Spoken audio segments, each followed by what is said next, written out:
ಪ್ರವಾಹ ಪೀಡಿತ ಗ್ರಾಮಗಳಿಗೆ ಕುಡಚಿ ಶಾಸಕ ಮಹೇಂದ್ರ ತಮ್ಮಣ್ಣನವರು ಭೇಟಿ ಕೊಟ್ಟಿದ್ದಾರೆ.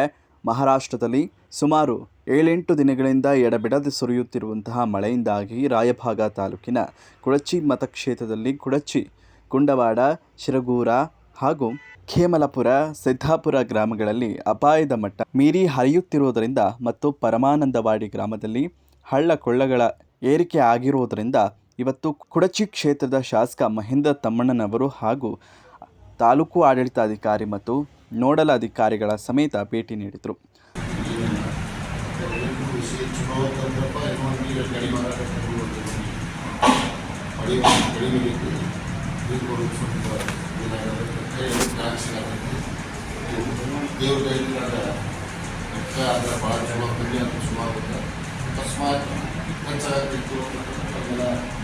ಗೊತ್ತಿದೆ ನೀವೆಲ್ಲ ಒಬ್ಬರ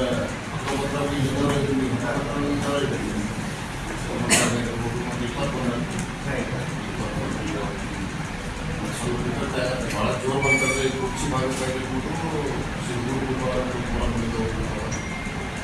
ಅದಕ್ಕೆ ತಯಾರಿ ಇರ್ಬೋದು. ನಾವು ಗಂಜಿ ಕೇಂದ್ರಗಳು ಆಗಿರ್ಬೋದು, ಗಂಜಿ ಕೇಂದ್ರಗಳ ಎಲ್ಲ ಸಿದ್ಧ ಮಾಡಿರ್ತಾರೆ, ಎಲ್ಲ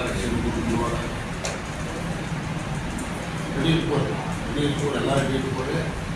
ಈಗಿನ ಸಿಚುವೇಶನ್ದಾಗಂತೂ ನಮಗೇನು ಭಾಳ ತ್ರಾಸ ಅನಿಸಿಲ್ಲ. ನಾನು ನಾಲ್ಕೂರಾಗಿ ಮುಖ್ಯವಾಗಿ ಎರಡು ವಾರ್ಡ್ನ ಪ್ರಾಬ್ಲಮ್ ಆಗಿತ್ತು.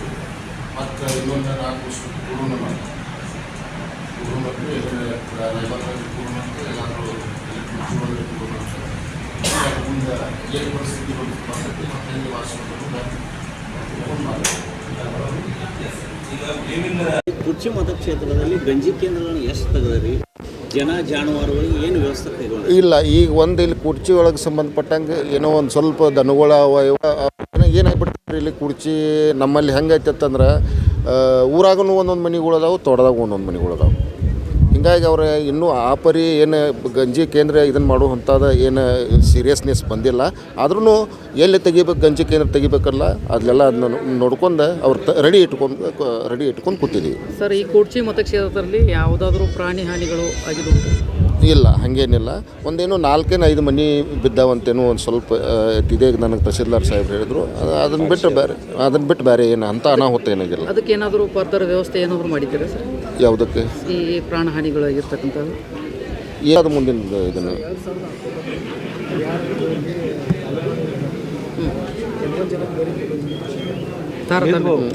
ಅದ್ರ ಬಗ್ಗೆನೂ ನಾನು ಸೀರಿಯಸ್ ಆಗಿ ಸ್ವಲ್ಪ ಮಾತಾಡಿದ್ದೀನಿ.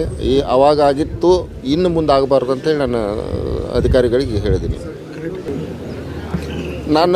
ನಾನು ಅಂದ್ಕೊಂಡಂಗೆ ಕೆಲವೊಂದು ಕೆಲಸಗಳು ನಾನು ಮಾಡ್ಕೊಂಡು ಬರತ್ತೀನಿ. ಬಟ್ ನಾನು ಈಗ ಏನು ಮಾಡ್ಕೊಂಡು ಬಂದಿದ್ದೀನಿ ಅಂತ ಈಗ ಹೇಳಂಗಿಲ್ಲ, ಮುಂದೆ ಹೇಳ್ತೀನಿ.